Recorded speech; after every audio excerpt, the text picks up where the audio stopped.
The glass doors of Luxe Atelier, a pinnacle of high fashion on Los Angeles's Rodeo Drive, parted with a soft chime as Sharon Osbourne stepped inside her presence, commanding yet understated. The showroom shimmered under crystal chandeliers, their light dancing across racks of couture gowns and tailored suits. Each piece a symbol of wealth and exclusivity. Silk dresses in deep sapphire and ruby hues hung like masterpieces, while glass cases displayed handbags that cost more than most cars. The air was thick with the scent of oud perfume and freshly pressed fabrics, an olfactory reminder of the elite world Sharon had entered. Her boots clicked rhythmically on the polished marble floor, her tailored black blazer and crimson silk blouse. A blend of rock star edge and refined poise, reflecting her role as the steadfast partner of Ozzy Osbourne, the Prince of Darkness. John Michael Osbourne, born December 3, 1948, in Birmingham, England, whose heavy metal legacy had shaped music history. A small silver bat pendant, a nod to Ozzy's infamous stage antics, hung around her neck, catching the light as she moved. Sharon wasn't here for vanity. She needed a gown, elegant yet bold, for a charity concert she was organizing to fund medical care for children with life-threatening illnesses, a cause she'd poured her heart into. Her eyes locked onto an emerald green gown, its intricate beadwork and sleek silhouette perfect for the stage. She approached it, her posture confident, her phone tucked into her pocket, ready to discuss terms. A young sales associate, Lila, spotted Sharon first, her tablet clutched tightly as she stepped forward, her nervous smile betraying her inexperience. "Good afternoon, ma'am," Lila said, her voice eager but soft. "Can I help you with anything?" Sharon turned, her expression warm yet direct, honed from years of managing Ozzy's career and facing down media storms. "I'd like to try that emerald gown," she said, gesturing to the dress. "It's for a charity event." "I'd also like to discuss customization options." Lila nodded, launching into a description of the gown's designer and hand-stitched details, but her words were cut short by a sharp voice. "I'll handle this, Lila."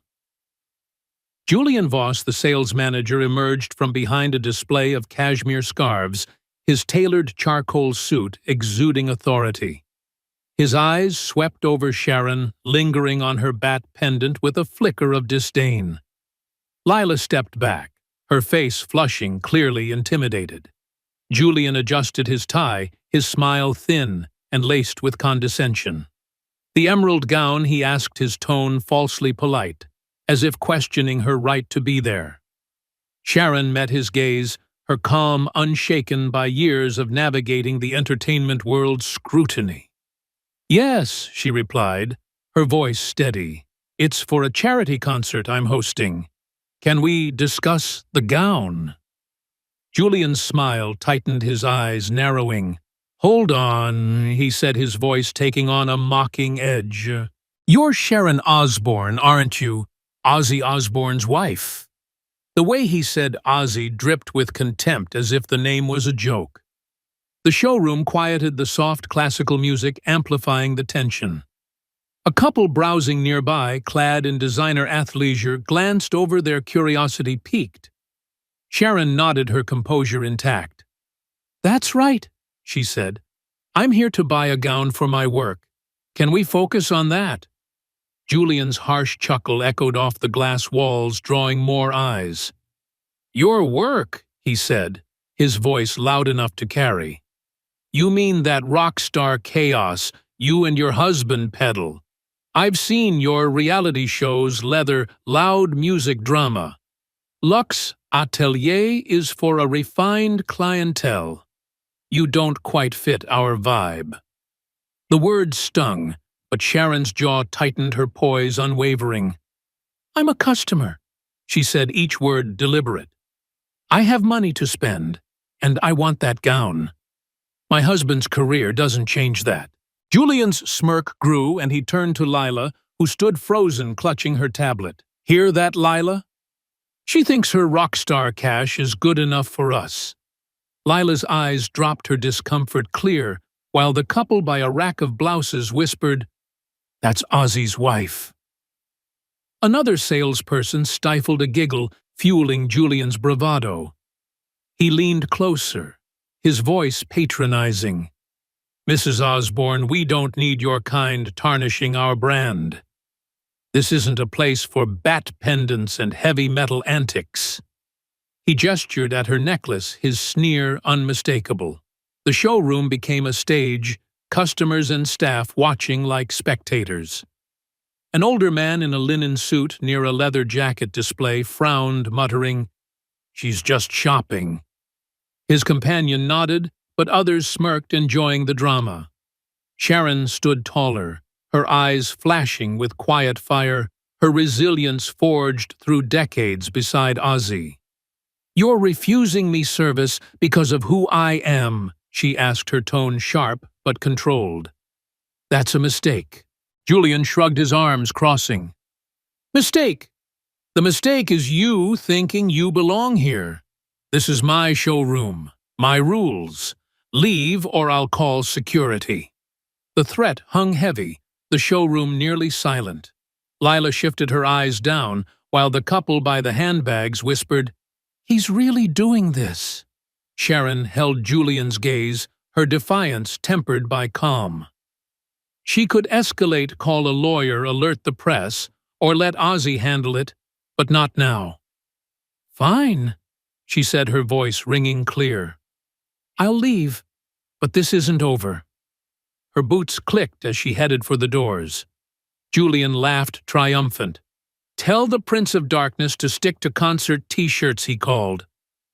Lila muttered, "This isn't right," as Sharon stepped outside, sunlight washing over her. She reached her worn Mercedes, slid inside, and gripped the wheel. Julian's words, "You don't belong here," echoed. But they didn't break her. She dialed Ozzy, his familiar growl answering. "Sharon, love you all right?" She exhaled. "Ozzy, I was kicked out of a boutique. The manager, Julian Voss, refused me because I'm your wife. He mocked us, humiliated me." Ozzy's silence was heavy, his voice dropping. "He what? Where's this place?" Sharon gave the address, sensing his fire. "Don't go mad," she warned. "Mad?" Ozzy chuckled darkly. "I'm paying him a visit tomorrow, love. I'll fix this." As Sharon drove off, her bat pendant glinting, she smiled faintly. Julian thought he'd won, but he didn't know Ozzy Osbourne, and he had no idea what was coming. The morning sun bathed Rodeo Drive in a golden haze, its rays glinting off the sleek glass facade of Luxe Atelier, where racks of couture gowns and tailored suits stood like silent sentinels of wealth. The street hummed with the quiet energy of Los Angeles's elite shoppers drifting between boutiques, their designer bags swinging like trophies. Then, a low, commanding rumble shattered the calm, drawing eyes from every corner.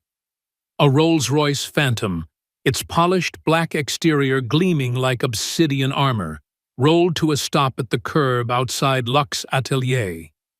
The car's chrome accents sparkled its imposing grille, a silent declaration of power, and the crowd outside paused.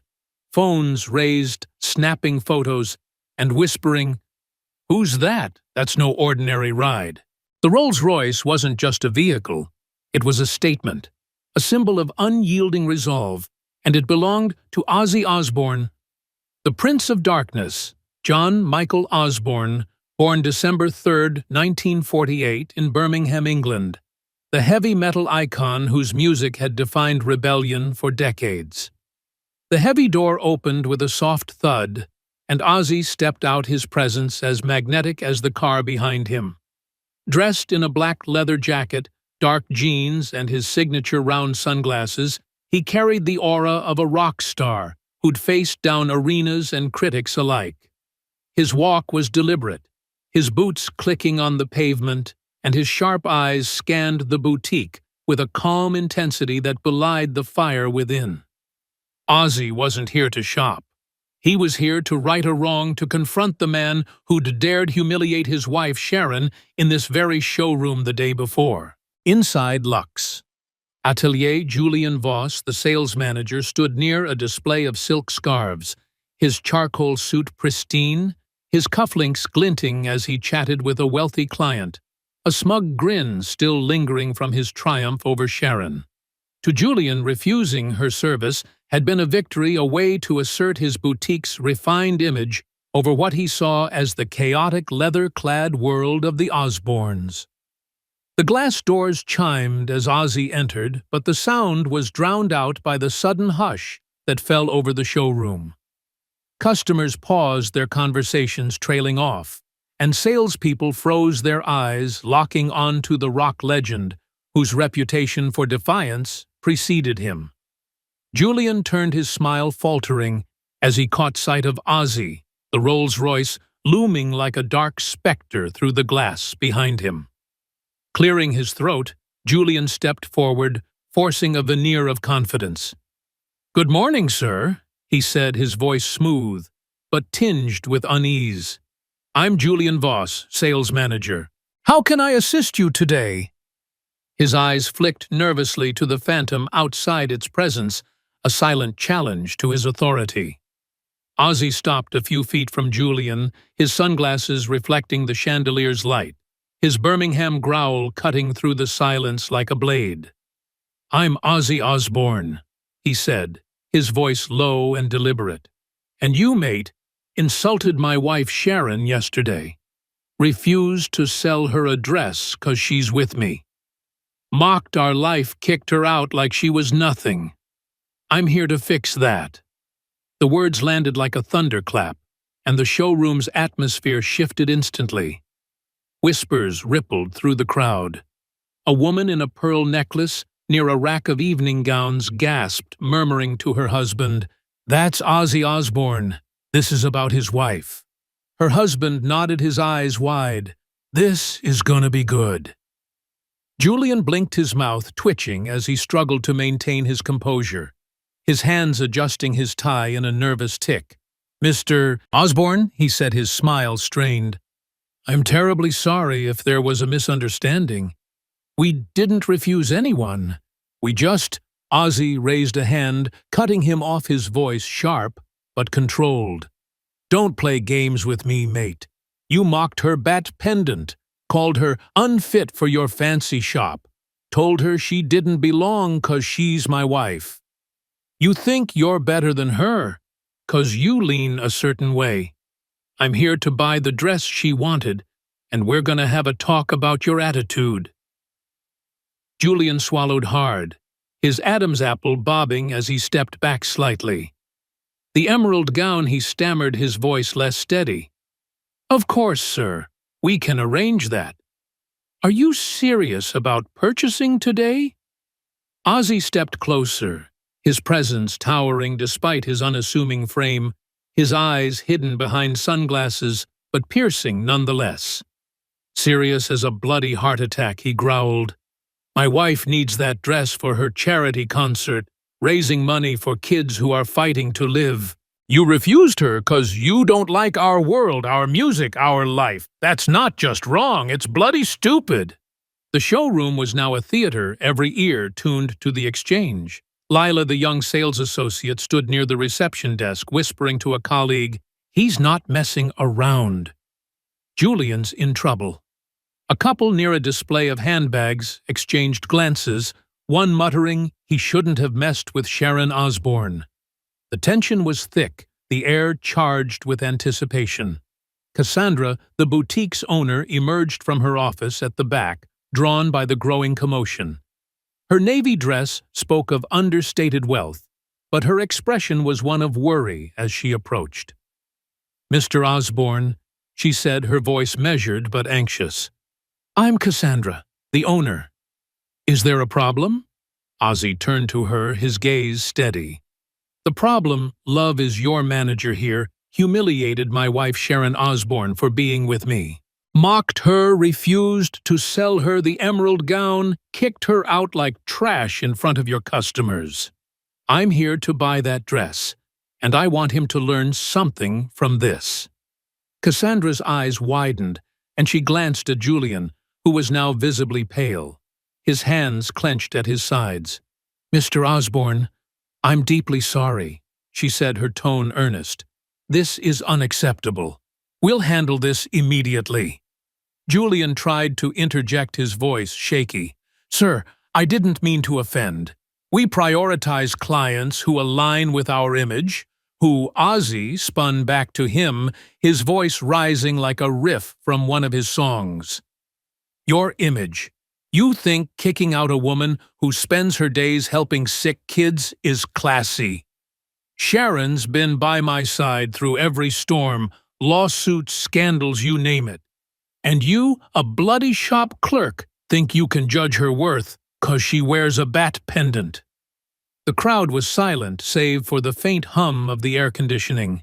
An older woman near a rack of jackets nodded approvingly, whispering, "He's right." That was uncalled for. A younger man in a suit smirked, but his expression faltered under Ozzy's intensity. Ozzy pointed to the emerald gown, its beadwork shimmering under the lights. "I'm buying that dress today," he said, his voice firm. "Sharon needs it for her work, for standing on a stage to fight for kids who've got nothing. You refused her, 'cause you don't like me or what we stand for. That's your mistake, mate." Julian's face flushed, his confidence crumbling. "Mr. Osborne, we can get the paperwork started," he stammered. But Ozzy wasn't done. He leaned closer, his voice dropping to a low, dangerous drawl. "Oh, we're not finished. I could buy this shop and have you out by lunch, but that's too easy. Instead, you're gonna volunteer at Sharon's charity concert next month. Meet the people you sneered at. See what they're about. That's your lesson." Julian's eyes widened, his mouth opening to protest, but Cassandra jumped in, her voice urgent. "He'll do it, Mr. Osborne. I'll make sure of it. Lila, get the paperwork for the gown."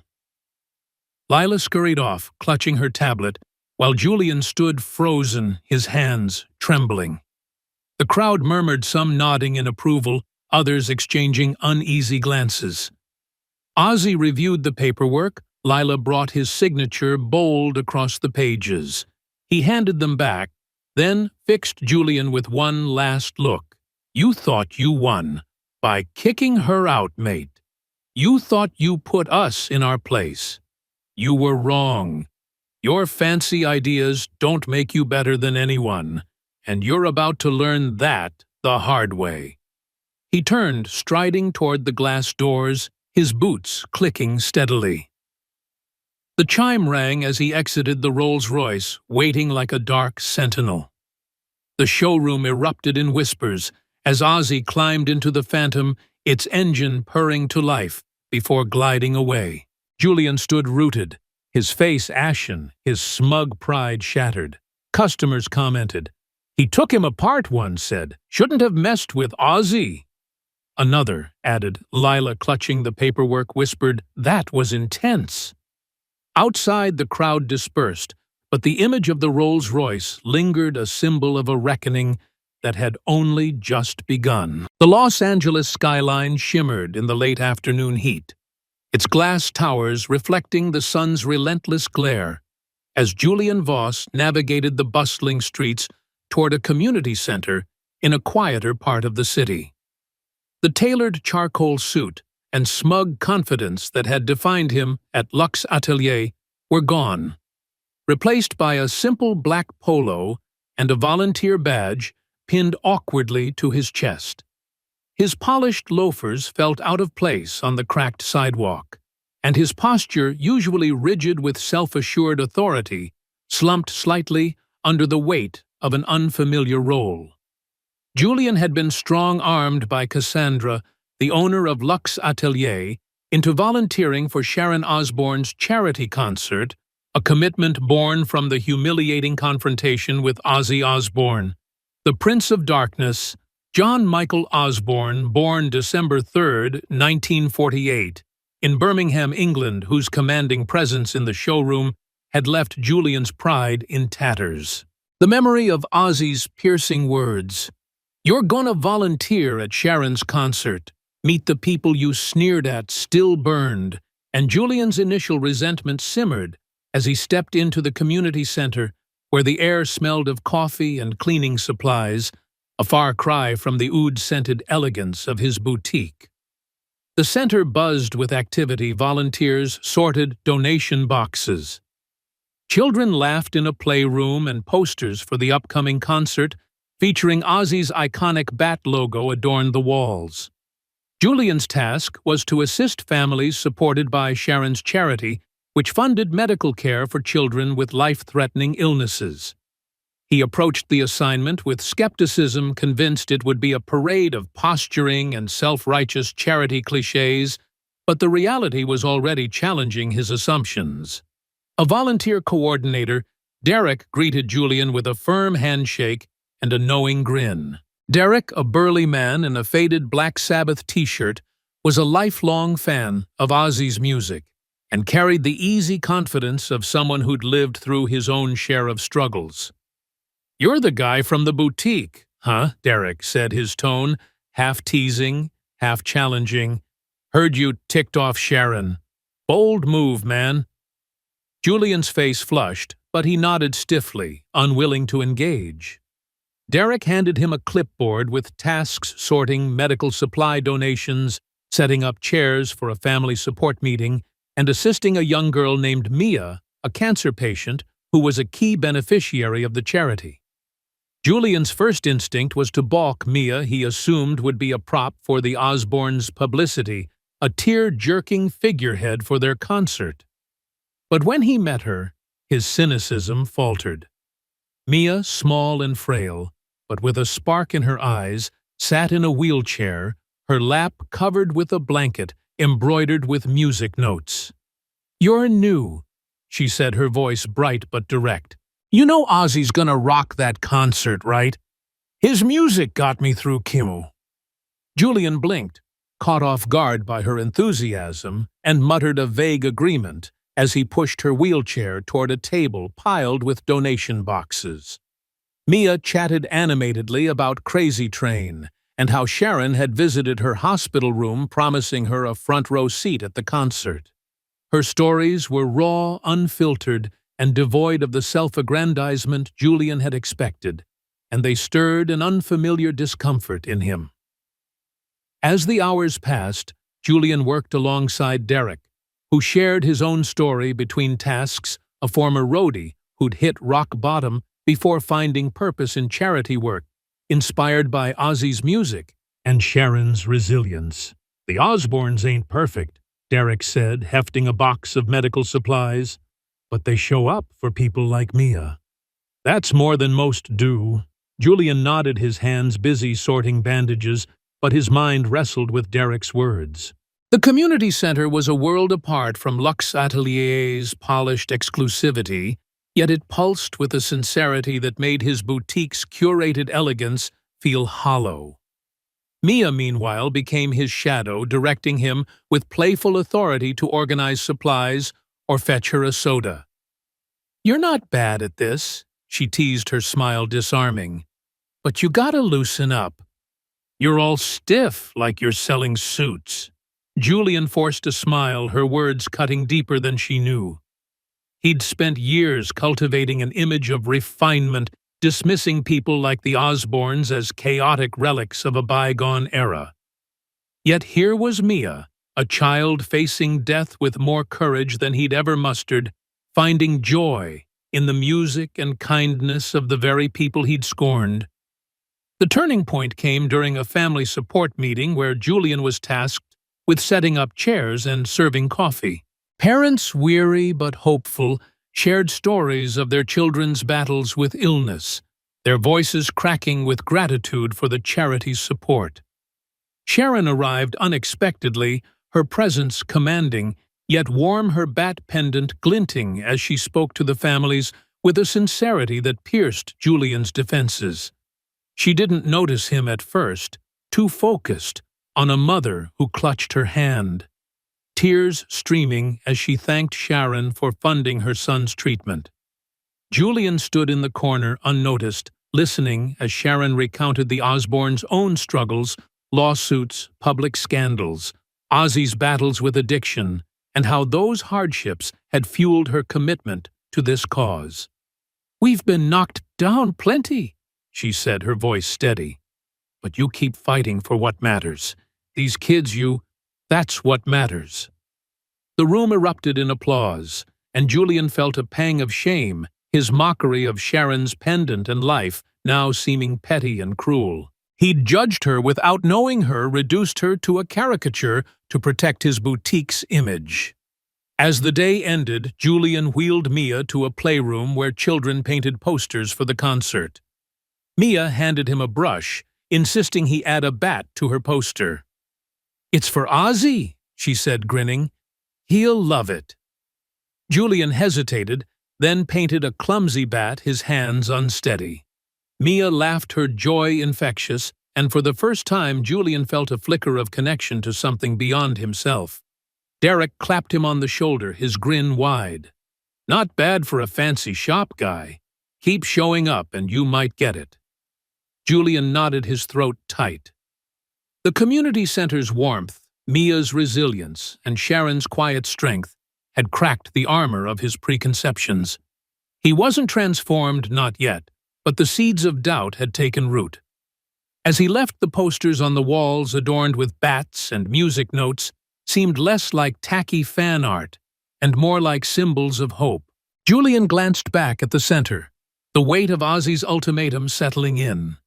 He'd mocked Sharon, dismissed her world, but now he was part of it, and the concert loomed as both a challenge and a chance to see what he'd been too blind to understand. The grand auditorium of the Wiltern Theater in Los Angeles pulsed with electric anticipation, its Art Deco chandeliers casting a warm glow over a sea of attendees gathered for Sharon Osbourne's charity concert to support children with life-threatening illnesses. The stage, draped in black velvet and adorned with towering speakers, buzzed with the promise of music, its backdrop featuring a massive bat logo that paid homage to Ozzy Osbourne, the Prince of Darkness. John Michael Osbourne, born December 3, 1948, in Birmingham, England, whose heavy metal legacy had inspired generations. The crowd was a vibrant tapestry, families of sick children, their faces etched with hope. Longtime fans in leather jackets chanting Ozzy's name, and donors in tailored suits mingling with a shared sense of purpose. Tables overflowed with catered dishes, sliders, vegan tacos, and pitchers of lemonade, while the air carried the faint scent of stage smoke and anticipation. Sharon, radiant in the emerald green gown she'd fought to purchase from Luxe Atelier, moved through the crowd with effortless grace, her bat pendant glinting as she shook hands and hugged parents, her warmth grounding the room's energy. She was more than the wife of a rock legend. She was the heart of this event, a woman who'd turned personal battles into a mission to give others hope. The concert was set to begin, with Ozzy headlining his performance, a mix of classics like Crazy Train and a new ballad written for the children, a song Sharon had inspired. Backstage volunteers scurried, adjusting lights and checking sound equipment, their energy fueled by the cause. Among them stood Julian Voss, the once smug sales manager of Luxe Atelier, now a reluctant volunteer in a black polo, his volunteer badge pinned crookedly to his chest. Gone was the tailored suit and arrogant sneer that had defined him when he'd humiliated Sharon. In their place was a man grappling with unease and a flicker of curiosity, his journey over the past weeks having chipped away at his preconceptions. Julian's task tonight was critical escort Mia, the young cancer patient, whose spirit had shaken him and her family to the stage for a special moment with Ozzy.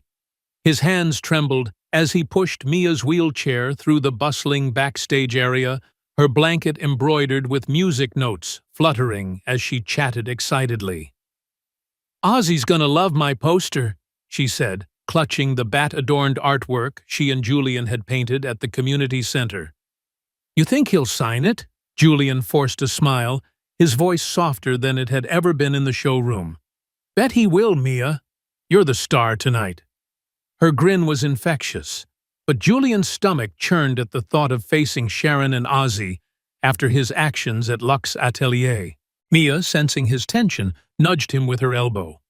Chill out, Julian. You're doing good. Just don't trip on the stage. Her teasing eased his nerves, but only slightly.